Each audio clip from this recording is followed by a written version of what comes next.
धराशय में समुद्र हूँ, पहाड़ में हिमालय हूँ, नाग में वासुकी हूँ, वगैरह वगैरह। उसी में उन्होंने कहा है कि मैं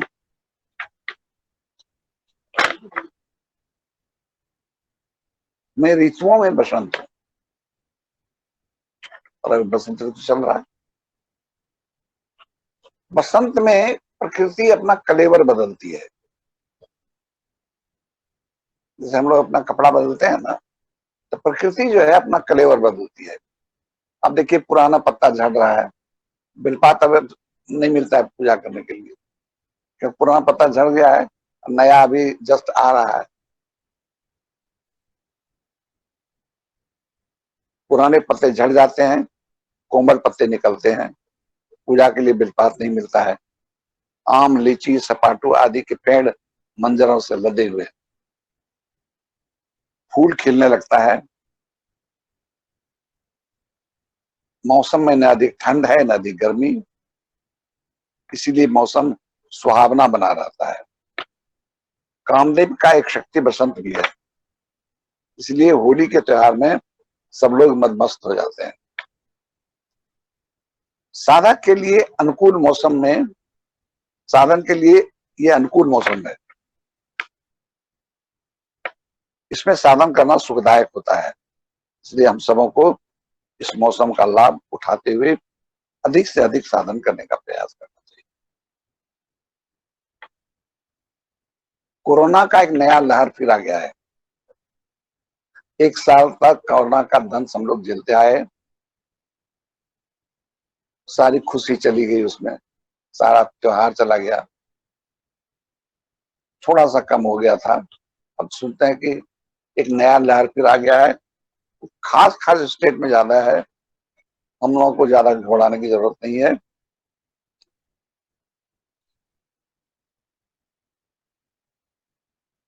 ये पूरा देश में नहीं फैलेगा, और जहां है वहां से भी जल्दी चला जाएगा। फिर भी सुई सबको लेना चाहिए, मास्क लगाना चाहिए, और अनजान आदमी से दूरी बना के रखना।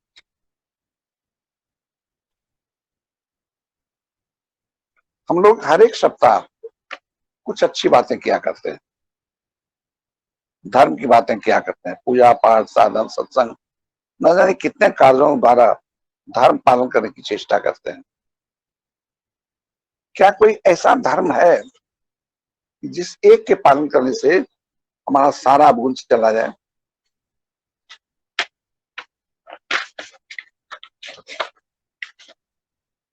कोई ऐसा मंत्र है, इस एक मंत्र का अनुष्ठान करें और हमारे भीतर के सारे अवगुण चले जाएं,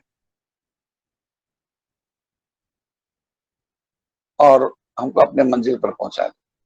सिर्फ एक धर्म बहुत है। हमको ये नहीं करना चाहिए, वो नहीं करना चाहिए, करना चाहिए, डूज और डोंट्स तो बहुत है, लेकिन कोई एक धर्म जो हमको अपने मंजिल तक पहुंचा दे है, और वो है सिर्फ सत्य। जो व्यक्ति कोई धर्म का अनुष्ठान नहीं करता, कोई पूजा पाठ साधन कुछ नहीं करता है, सिर्फ सच बोलता है, उसको कुछ करने की जरूरत भी नहीं। हमें लगता है कि सच बोलने से हमारा संसार नहीं चलेगा, ये एक भ्रांति है। हम डर से सच बोलते हैं, नहीं बोलेंगे डांट पड़ेगा। हम प्रेम से सच बोलते हैं, हम लोभ से सच बोलते हैं। ये सब कि हमको लाभ हो जाएगा इसलिए हम सच नहीं बोलते हैं, तो सच बोलते हैं, झूठ नहीं बोलते हैं। ये सब भ्रांति है, कहीं कुछ नहीं होता है। जिस समय हम ये निश्चय कर लेंगे कि हम सच ही बोलेंगे, चाहे हमको जितना भी लॉस क्यों ना हो जाए, उसी समय हमारे भीतर एक शक्ति आ जाएगी। जब हम सच बोलने का निश्चय करते हैं, उसी समय से एक शक्ति का संचार हमारे भीतर होने लगता है। हम शुरू तो करें। हम अधिकतर झूठ इसलिए बोलते हैं कि झूठ बोलने की आदत है, उससे कोई लाभ नहीं होता है। उससे कोई फायदा नहीं होता। झूठ बोलने से हमें तत्काल कुछ फायदा हो सकता है, लेकिन उसका परिणाम बहुत भयानक होगा। जो आदमी शराब नहीं पीता है क्योंकि वो उसके दुष्परिणाम को जानता है, जिस तरह से लीवर हो सकता है। हम लोग झूठ बोलने के दुष्परिणाम को नहीं जानते हैं, इसीलिए बोलते रहते हैं। अगर हम सच बोलने का निश्चय कर लें तो हमारे भीतर एक शक्ति का संचार आज उसी समय हो जाएगा। लोगों की नजर में हमारी कीमत बढ़ जाएगी और लोग हमें सम्मान की दृष्टि से देखेंगे। हमारी सामाजिक प्रतिष्ठा बढ़ जाएगी। जिस धन के लिए हम झूठ बोलते हैं वो धन हमारे पीछे पीछे चलेगा। एक तो भ्रम है हम लोगों को कि झूठ बोलेंगे तो वो ज्यादा हो जाएगा। हम पूरे विश्वास के साथ करते हैं कि सत्य पथ पर जैसे हम पैर रखते हैं कि धन हमारे पीछे पीछे चलता है। सत्य है नारायण और धन है लक्ष्मी। हम लोग लक्ष्मी के पीछे बैठते हैं, चलते हैं, इसलिए नारायण डंडा लेकर हमारे पीछे खड़े हैं। किसी की पत्नी के पीछे आप पड़ जाइएगा तो उसका पति आपको छोड़ेगा क्या? दंड देते हैं। लेकिन अगर नारायण के पीछे चले तो लक्ष्मी तो उनके पीछे आ गई।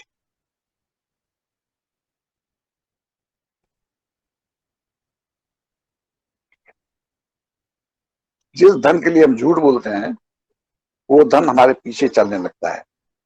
कितना भी बांटे हमारा धन घटता नहीं है। और ये हम कोई प्रवचन नहीं दे रहे हैं अपने, ये हम अपना अनुभव कर रहे हैं। जितना भी बांटिए आपका घटेगा नहीं।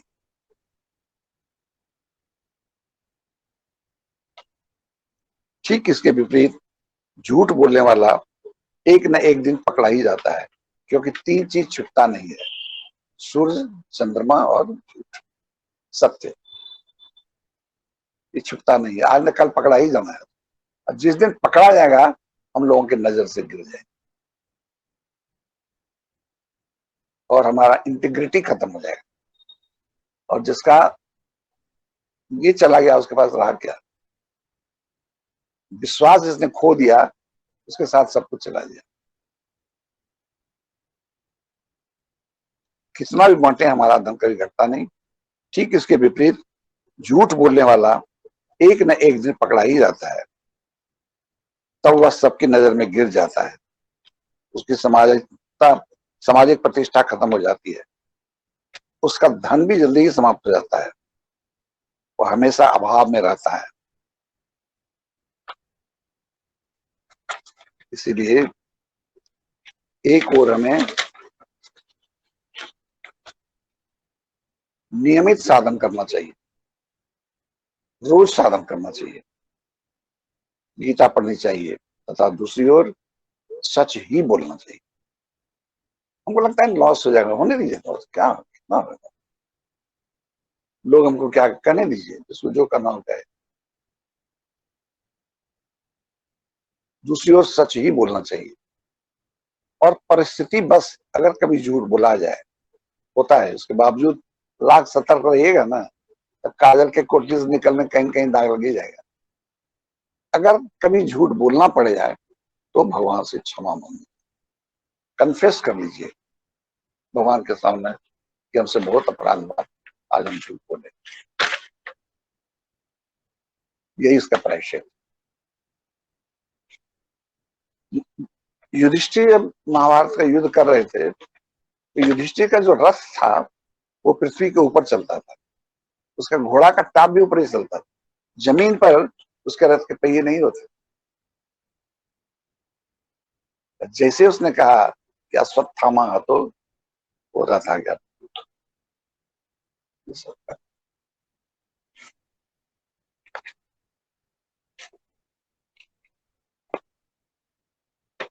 जैसे ही उन्होंने कहा कि अश्वत्थामा था, उसका रथ पृथ्वी पर आ गया।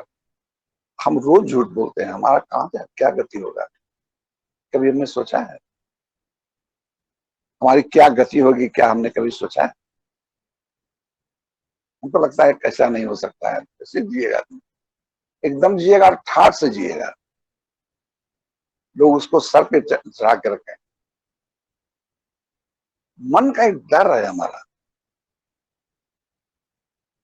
और ये डर हमको सच नहीं बोलने देता है। इस डर को उठा के गुरु को दे दीजिए। गुरु जी, हम भूखे रहेंगे, हम मर जाएंगे, लेकिन हम झूठ नहीं बोलेंगे। कर्ण के पास जब इंद्र गए हैं कवच कुंडल मांगने के लिए, आप तो पढ़े हो, तो उसके पहले सूर्य आया है। सूर्य का बेटा था कर्ण। कहा कि देखो, अभी इंद्र ब्राह्मण का वेश बना करके तुम्हारे पास आएगा, तुम उसको अपना कवच कुंडल मत देना। कर्ण ने कहा कि पिताजी, अगर ब्राह्मण का वेश बना करके इंद्र आया तो हम उसको जरूर दे दें, क्योंकि मेरा ये प्रण है कि कोई ब्राह्मण मेरे दरवाजे से खाली नहीं जाएगा। अगर हमने नहीं दिया, मेरा वचन झूठा हो जाएगा। मैं मृत्यु से नहीं डरता, मैं मृत्यु से उतना नहीं डरता जितना मैं झूठ से डरता। और वही किया उसने। जानता था वो, बोला भी कि इंद्र, हम जानते हैं कि तुम ब्राह्मण नहीं हो, तुम इंद्र हो, ब्राह्मण का वेश, लेकिन हम अपने वचन को झूठा नहीं होने देंगे। तलवार निकाला, 1 मिनट में काट के दे दी, लहू लुहान हो गया उसका चेहरा। हम आप कोई भी बन सकते हैं। ये हम प्रवचन आपके लिए नहीं दे रहे हैं, ये प्रवचन हम अपने लिए दे रहे हैं, हम सबके लिए। हम क्यों नहीं बन सकते हैं? ऐसा क्या था कर्म में जो हम नहीं? उसको लॉस का डर नहीं था, हमको लॉस का डर है।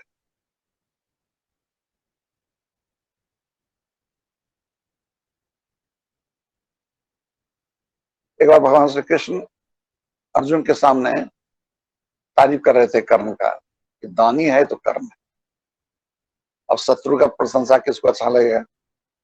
तो कर्ण अर्जुन को बहुत खराब लगा। तो बोले, पिताजी, प्रभु, क्या भैया हमारे युधिष्ठिर जो है उनसे ही बड़ा दानी है कर्ण? बोले, चलो परीक्षा लेते हैं। दोनों ब्राह्मण का वेश बनाए, गए युधिष्ठिर के। बोले कि हम लोग एक यज्ञ करना चाहते हैं, और मूसलाधार बारिश हो रही थी 2-3 दिनों से। हम लोग को यज्ञ के लिए लकड़ी चाहिए, समझा, और सूखी लकड़ी चाहिए। युधिष्ठिर कहा, महाराज, इतना मूसलाधार पानी पड़ रहा है, उसमें सूखी लकड़ी कहाँ मिलेगी?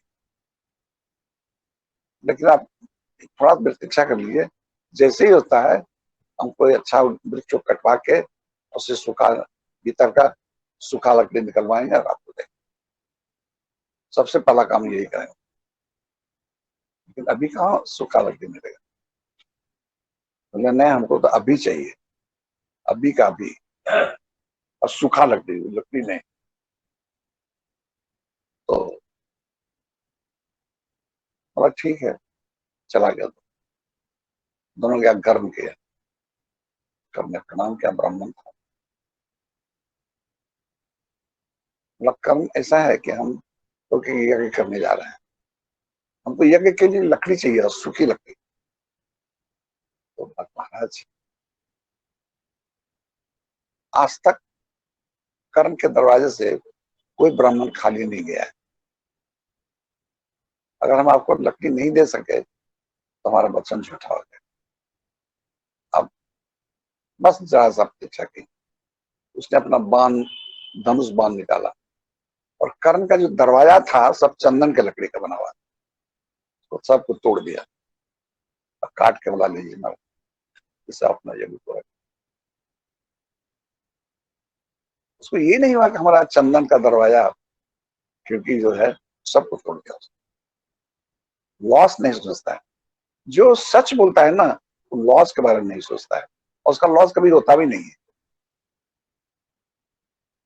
एक अगर आदमी गुण धारण कर ले, उसका सारा अवगुण, एक सूर्य छोटा सा उदय होता है, छोटा है तो नहीं, सूर्य तो बहुत बड़ा है, तो दिखाई पड़ता है हमको छोटा, एक सूरज उदय होता है, सारा अंधकार चला जाता है।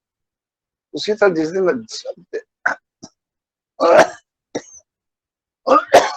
जिस दिन सत्य मेरे जीवन में प्रतिष्ठित हो जाएगा, सारा अवगुण मेरा चला जाएगा, सारा, और हम सूर्य की तरफ चमकने लगे।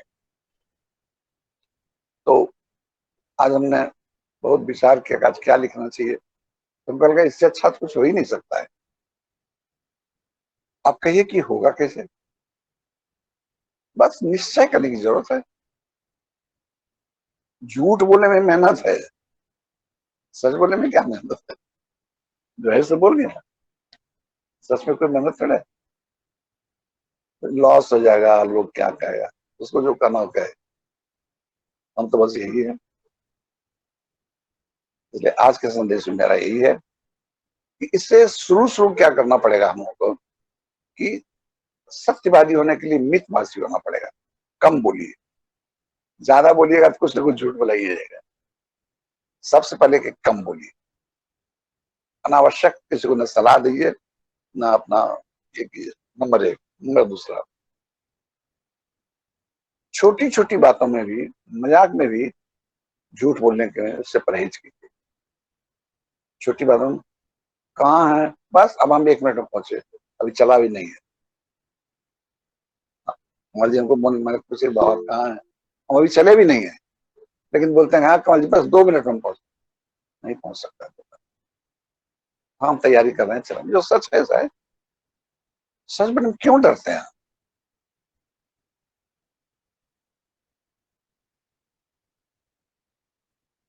हमने किसी को 5,000 रुपया दे दिया, अब डायरेक्ट पत्नी को बोलेंगे बिगड़ जाएगी। आई एम फॉर्चुनेट कि हमसे ज्यादा ही देती है, तो सबके साथ ऐसा नहीं है, लेकिन बिगड़ जाएगी, बिगड़ जाएगी।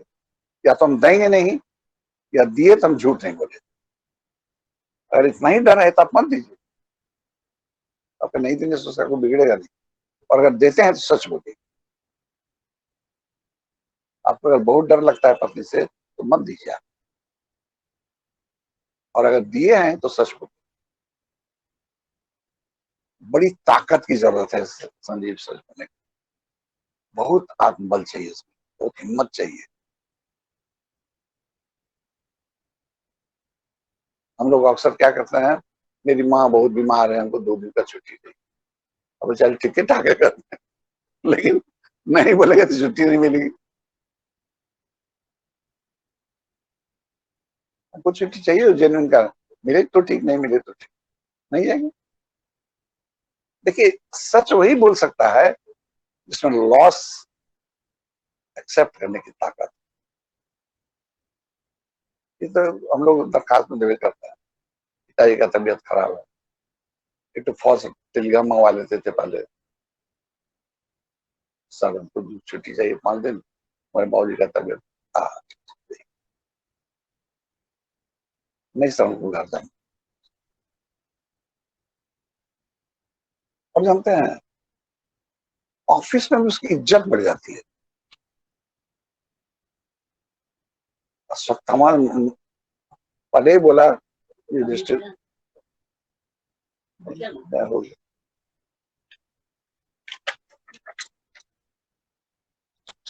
तो पहले भी हम लोग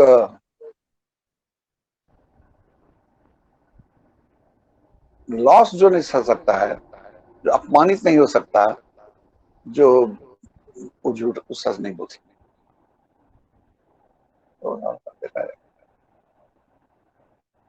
तो इसलिए आज के हमारा मैसेज यही है। अब देख ही रहे ना, ये कोरोना का जो दौर सुनता है कि अगर ये जो आ रहा है कि और भयानक आ रहा है, दूसरा फेज महाराष्ट्र में होते जाता, लेकिन हमको लगता है कि वो लिमिटेड जगह में आएगा ज्यादा, और जो आएगा अभी वो ठीक हो जाएगा, क्योंकि वैक्सीनेशन भी अधिक लोग लेते हैं। अब जो होगा उसको किसी के हाथ में थोड़े है, जो होना होगा होगा। उसका गेहूं का झूठ बात है, बोल के क्या जो संचय गेहूं करके ले होता जाएंगे, है कल ना, आंख मूंद लो। जो गेहूं जो मेरे सब साथ तो बादशाह होता है सच, गेहूं का, वो मिला। इसलिए आज हमारा यही कहना है, हम सच बोलेंगे, नहीं सच ही बोलेंगे।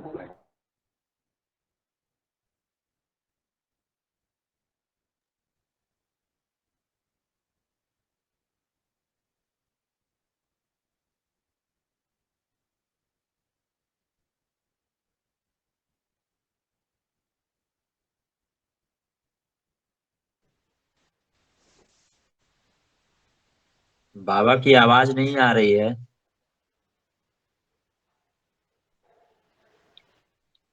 बाबा म्यूट हो गए, बाबा म्यूट हो गए।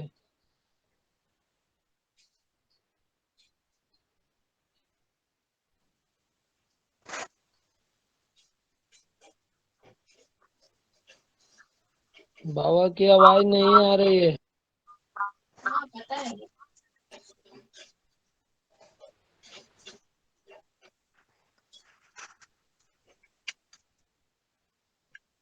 आवाज कनेक्ट कीजिए।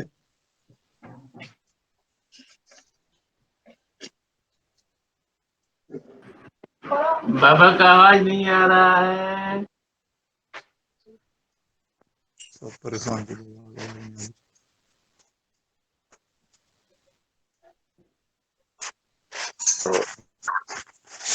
तो रात हो गई और रात का वहां तक चला।